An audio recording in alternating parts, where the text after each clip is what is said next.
Adesso lasciamo la parola all'avvocato Cerutti, diciamo sono di riaccendere le luci. Spesso gli ambientalisti, chi si interessa della natura, sono visti come un luogo comune, come quelli con la candela in mano, vestiti di pelli, no? Che arcaicamente rimpiangono nostalgicamente un mondo che non c'è più.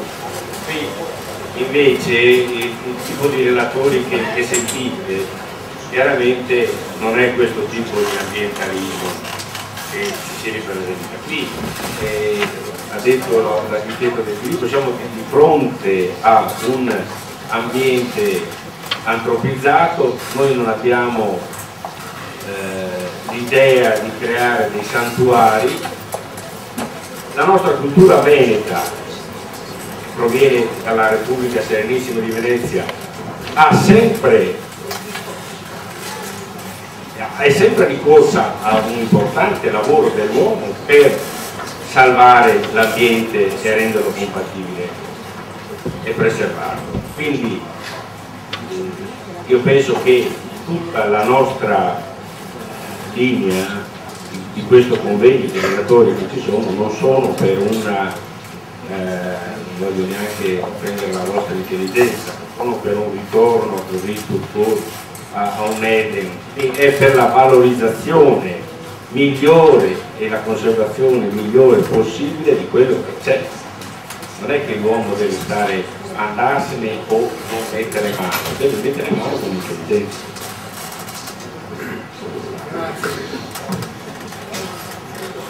Devo dire che quando Maria Luisa Rissati mi propone di partecipare all'odierno convegno con un intervento, la mia prima reazione fu quella di non accettare. E dico subito, non tanto per la persona che a nome degli organizzatori mi rivolgeva questo qualsiasi invito, che è una persona squisita, una persona genuina, tenace, e è stata capace di mobilitare e di organizzare insieme agli altri questo incontro che ha avuto un successo già di partecipazioni qualificate di fare visibile, ma anche di portare qui, grazie a Francescato, tra gli altri, alla quale mi lega un'antica affettuosa amicizia e comuni battaglie ideali di anni lontani. Non dimentichiamoci che è stata Presidente nazionale del WWF, che ha avuto un incarico a livello internazionale, anzi è stato una brillantissima giornalista della televisione italiana.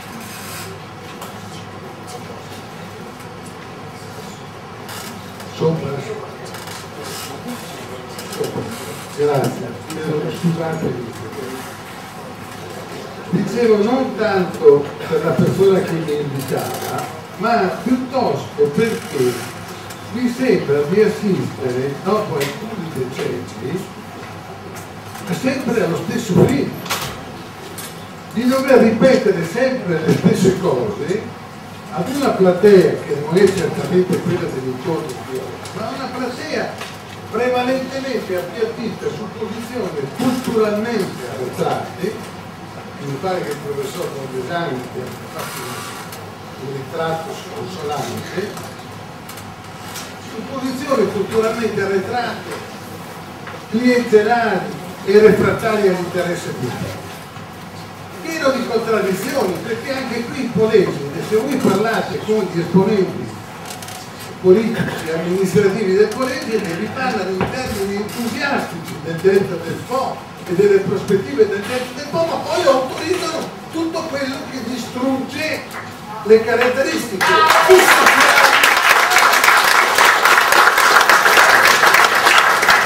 caratteristiche fondamentali riconosciute a livello mondiale del delta del Po, che sì, non è un territorio che nasce naturale, ma che dal taglio di Portoviro, questa cuspide che si propende nell'Adriatico, ha creato dei luoghi irripetibili che vanno salvaguardati. Non lo dico io, lo dice l'UNESCO, lo dice il progetto dell'UNESCO MAB, Uomo e Biosfera, lo dice la Convenzione di Ramsar, l'applicazione della Convenzione di Ramsar. Cioè le maggiori, lo dice l'Unione Internazionale per la Conservazione della Natura, cioè le maggiori autorità scientifiche a livello mondiale, che forse con un po' di umiltà gli amministratori del Polese e del Veneto dovrebbero riconoscere degne di dire una parola più della loro. Ma allora è inutile che noi continuiamo con queste contraddizioni, di permettere la centrale rovinosa di Portofino, o oggi il mutamento a carbone, dell'alimentazione a carbone, quando tutta la letteratura scientifico-medica ha posto in evidenza i gravi danni e le gravi conseguenze sulla salute dell'uomo e sui temi dell'uso del carbone. Ma pensate che nel 1862 due scrittori inglesi, William Morris e John Ruskin, il grande John Ruskin, insorsero contro l'inquinamento cagionato in Gran Bretagna dal carbone fossile impiegato allora negli opifici industriali e nei treni. Poi non si può permettere impianti di rigassificazione, i porti turistici, i porti industriali, ma questa ipocrisia istituzionale contro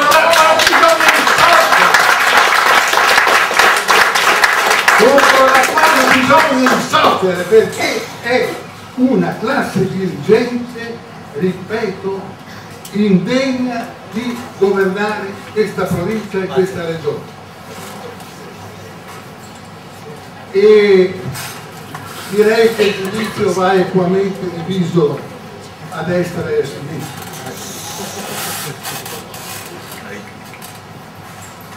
Basterà che io vi ricordo, perché è bene che li ricordiamo, e poi ho riuniti alcune date. Nella primavera del 1968 l'Eproloco di Adria, che ci ospita, e di Portocolde si conclude, organizza un grande convegno che si conclude con un documento che è approvato dai rappresentanti delle maggiori amministrazioni pubbliche polesane e dal mondo sindacale, propugna l'istituzione di un parco della natura alle foci del maggiore fiume italiano. 1968.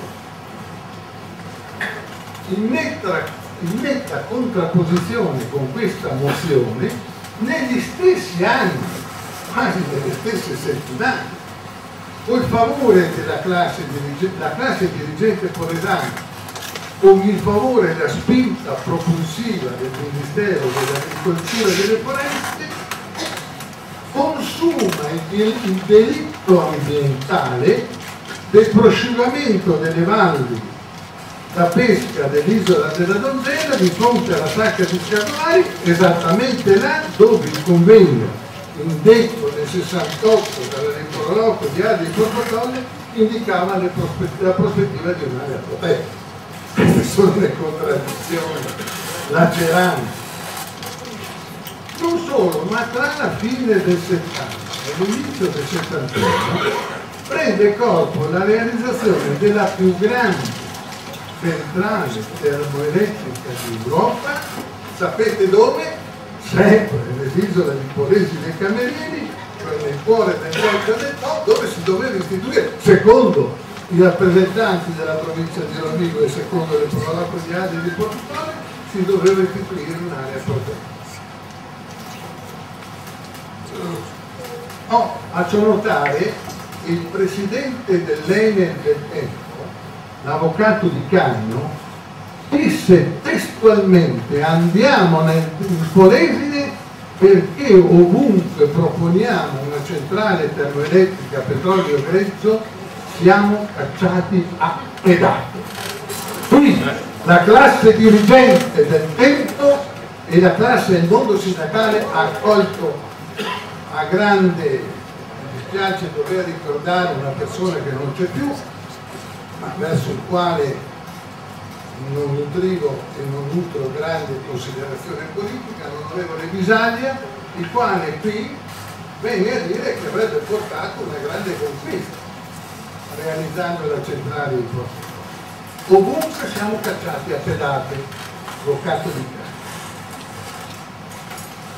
Nell'ottobre del 1961 noi ambientalisti, non grazie a Francescato, il sottoscritto o il nostro amico Fulco Pratesi, ma la più autorevole commissione, l'autorevolissima commissione per la conservazione della natura del Consiglio Nazionale delle Ricerche, quindi siamo i vertici scientifici, emette un verdetto in cui fa presente i gravissimi rischi a cui sotto l'azione dei venti, delle leggi e delle possibili inversioni termiche sarebbero sottoposte senza alcuna possibilità di difesa le popolazioni di una, citando testualmente, di una superficie che verosimilmente andrebbe da Venezia a Ferrara e Rovigo e forse oltre, e quando la cosiddetta soluzione degli Alpi Canini, l'unica praticamente disponibile, si ridurrebbe ad aumentare la distanza di caduta di 58 miliardi di metri cubi l'anno di gas emessi da ogni gruppo della centrale. Fa inoltre presente che tale zona è inclusa insieme alle altre 6 nella lista di nuovi parchi nel documento programmatico preliminare del programma economico nazionale 71-75 del governo italiano, ed esorta le autorità tecniche e politiche a pesare le gravissime responsabilità che esse vengono ad assumersi nel tempo, ad esaminare la questione se gli impianti di giganti tecnici di queste dimensioni per la produzione di energia che contemporaneamente viene sperperata in impieghi spesso estremamente discutibili siano ormai compatibili con la salute e la stessa esistenza della vita in intere zone del paese. La lascio altra parte del documento, mi pare che sia sufficiente. Questo viene dal genere. Dice ancora, deplora che gli impianti siano stati progettati in una zona di inestimabile valore naturale e agricolo, quando notoriamente le masse d'acqua necessarie per i raffreddamenti dei condensatori possono essere prelevate in qualunque punto del mare. 2 agosto 1973 il sindaco di Porto Tolle sottoscrive l'atto che segna l'avvio dell'impianto termoelettrico di Polese dei Caverini. In alcune dichiarazioni l'ente elettrico prevede la durata della centrale, questo va ricordato adesso che si parla di conversione, per una durata di 30 anni e assicura la chiusura dell'impianto termoelettrico con la fine del secolo XX. Quindi con la fine del Novecento si doveva chiudere. Lo sapevano tutti, classe dirigente e mondo sindacale. Ma tra il 73 e il 74, ha ricordato questo, viene alla luce il cosiddetto scandalo del petrolio. E da una sentenza istruttoria del giudice penale del Tribunale di Roma emergono responsabilità di uomini politici anche di primo piano, pubblici amministratori e funzionari nel favorire illecitamente i petrolieri per la costruzione di centrali termoelettriche in Italia, e in quella occasione intervennero anche provvedimenti restrittivi della libertà di alcuni personaggi politici e di alcuni funzionari, tra cui, se non vado errato, il segretario del Consiglio di amministrazione dell'ENI.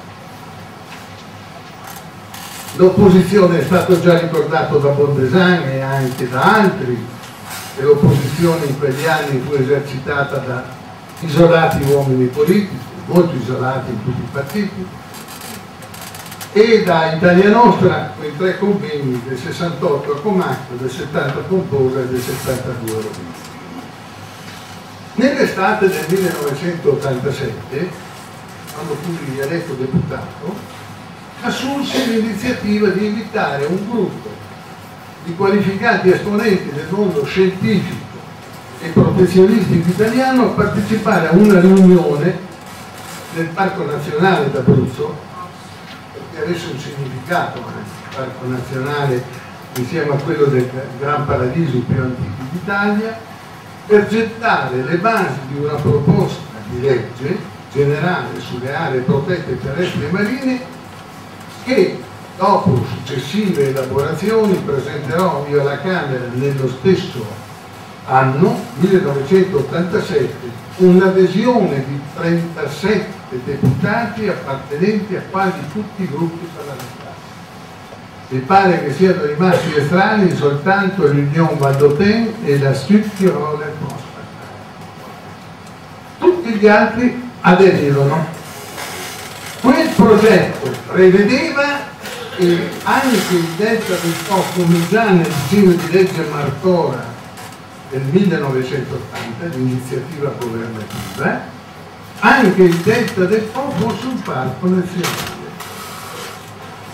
Così fu approvato dalla Camera, ma quando passò al Senato vi fu un emendamento sostenuto da quasi tutti i gruppi parlamentari in cui fu depennato il delta del Po dall'elenco dei parchi nazionali con l'impegno a realizzare entro 2 anni un parco interregionale. Nessuno ha mai poi capito.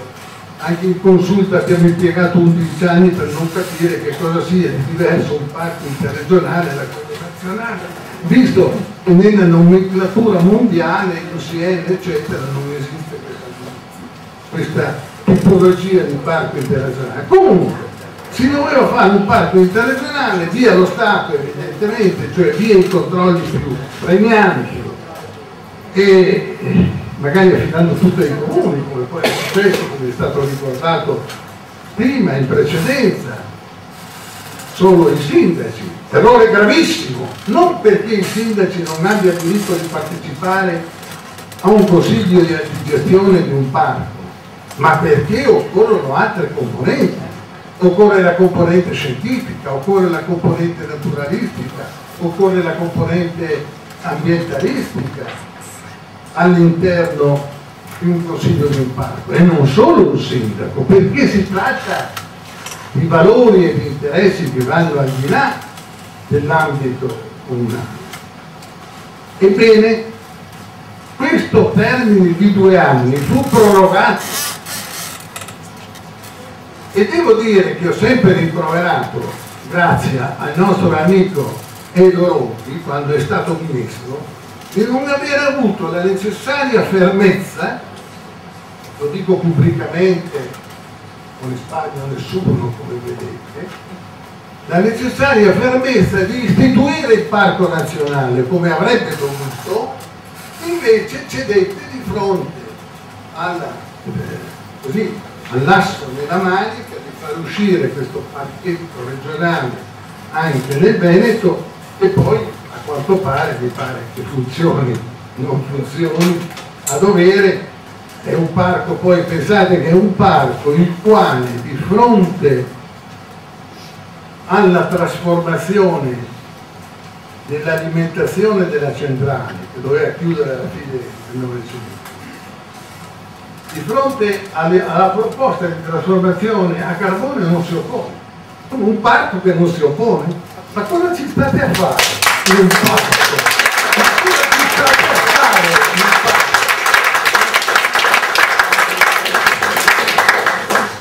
Questa è storia, questa è storia, questi sono fatti. Comunque non verrà istituito il parco nazionale, ma questo parco regionale, con la delimitazione che è stata descritta prima De Filippo molto bene, cioè praticamente escludendo le zone naturalisticamente importanti, o alcune per essere più piccole, delle zone naturalisticamente più importanti. E succederà anche questo, che nella Seconda Repubblica verrà nominato come commissario dell'ente parco regionale un personaggio che in precedenza si era espresso pubblicamente a favore della caccia nel territorio del Veneto, cioè un'attività che rappresenta una delle maggiori controindicazioni per un'area naturale protetta.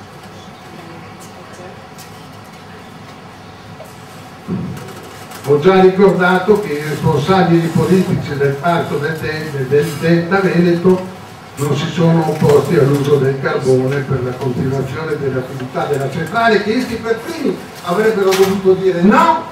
L'impegno era con l'opinione pubblica di chiudere con la centrale il Porto Tolle, ed è questo che bisogna chiedere a gran voce, altro che conversione a carbone. L'impegno era l'impegno, e questo impegno deve essere mantenuto al di là di tutti i giochi clientelari portotollesi che tutti conoscono. Ecco, vorrei concludere per affermare che purtroppo non è soltanto sconsolante questo livello di classe dirigente del Polesine, perché abbiamo avuto come ministro dell'ambiente, non l'attuale, che mi auguro, così ci ha promesso, vero? Quindi io ho promesso che i parchi avranno una priorità insieme alla difesa idrogeologica, insieme al clima, tema che il ministro Clini conosce bene e per il quale ha conquistato un prestigio internazionale. Mi auguro, Clini, che tu mantenga la parola. Grazie, ti prego di riferirglielo quando lo vedrai fra qualche giorno. Comunque gliel'ho scritto, glielo scriverò ancora, ma glielo scriveranno anche gli amici del gruppo di San Rossore, in cui è presente l'amico anche il professor Graziani, che poi parlerà. Ecco, voglio dire, abbiamo avuto ministro dell'ambiente del precedente governo, una signora molto graziosa, una poverina, che appena nominato ministro fece 2 dichiarazioni infelici, mi pare che si chiamasse Prestigiacomo, e questa signora disse 2 cose che sono che dimostrano una solida cultura in materia ambientale e naturalistica, perché disse 2 cose, guardate, per le quali non io le scrissi, ma le scrissero alcuni esponenti come il professor Scottè, dichiaratamente personaggi di tendenze politiche di destra, i quali dissero all'onorevole Letta, al dottor Letta, che forse sarebbe meglio revocare la nomina di ministro di quella persona, perché disse, pensate, 2 cose. Disse che voleva privatizzare i parchi, senza sapere che nel paese che ha maggiori tradizioni liberistiche e federalistiche del mondo, gli Stati Uniti, i parchi fanno capo al National Park Service, cioè a un'agenzia che poi dipende dal Ministero dell'Interno, e lei vuole privatizzare. E poi un ministro dell'ambiente che ha sostenuto l'energia nucleare, penso.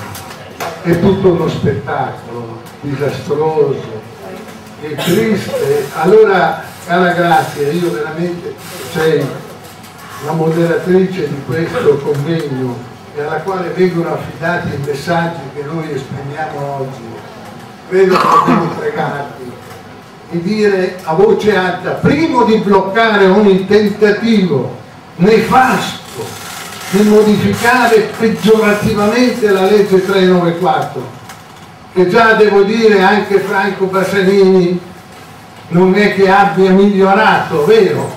Eppure l'ha firmata insieme a me la legge, e quando si fece la conferenza stampa all'Albergo Nazionale, tu c'eri, ma c'era anche Franco Bassanini, che allora non era ministro, ma un bravissimo parlamentare, perché Franco è una persona di grande preparazione, ma devo dire, caro Franco Bassanini, anche tu hai fatto degli interventi peggiorativi, hai eliminato il comitato per le aree protette, hai fatto altre diavolerie che non sto qui a ricordare quando sei stato ministro. Ecco, allora vorrei dire, per cortesia, l'Italia è già screditata a livello internazionale, è screditata per tante ragioni, per i governanti che ha avuto. C'era una proposta, lo sapete, che è stata fermata. Lei, consigliere regionale a Salini, sappia che non avevo visto lontano quando le avevo detto lei si illude. Lei sa che c'era una proposta di questo governo per la liberalizzazione di trivellazione degli idrocarburi su tutto il territorio nazionale, è stata fermata qualche ora fa, lo sa questo? Ecco, perché io le avevo già segnalato, voi avete fatto una proposta di legge meritevole per il Parlamento, non dico di no, direi anche bipartisan o bipartisan, non so come si dica, ed è apprezzabile. Ma come potete pensare che possa passare quando vogliono fare la stessa cosa in Campania, quando vogliono fare la stessa cosa in Puglia, perché la vogliono fare nel Salento? Allora, e poi c'è il governo che addirittura, se qualcuno non se ne accorgeva, faceva passare la liberalizzazione, cioè la libertà di trivellazione in ogni provincia italiana.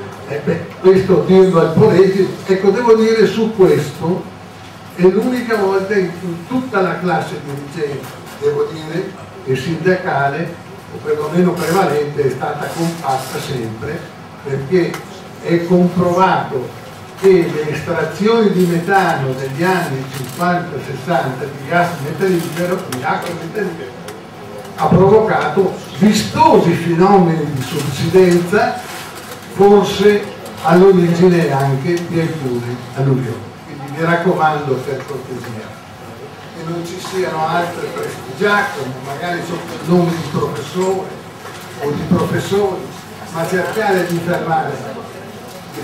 Certo, non dipende da te o non dipende dagli organizzatori, però va espressa in maniera vibrata questa protesta, perché Clini deve sapere, come ministro, che può fermare con la volontà contraria eventuali proposte di legge di iniziativa parlamentare che volessero modificare la legge 394 in senso peggiorativo. Grazie. Grazie a voi.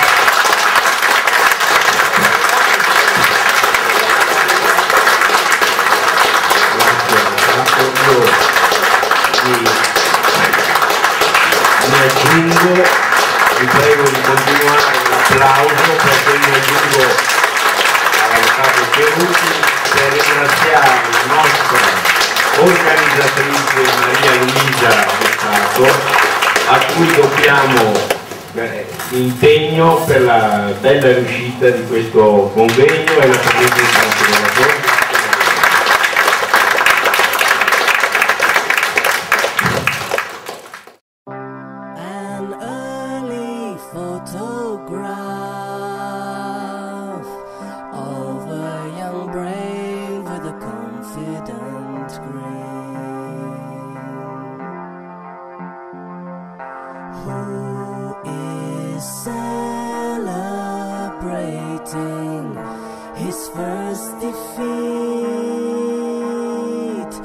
Clutching at hair, cut out from his skull a pigtail.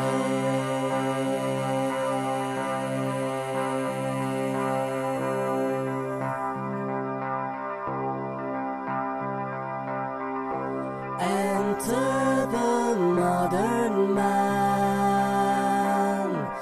like a young brave with a price on his head.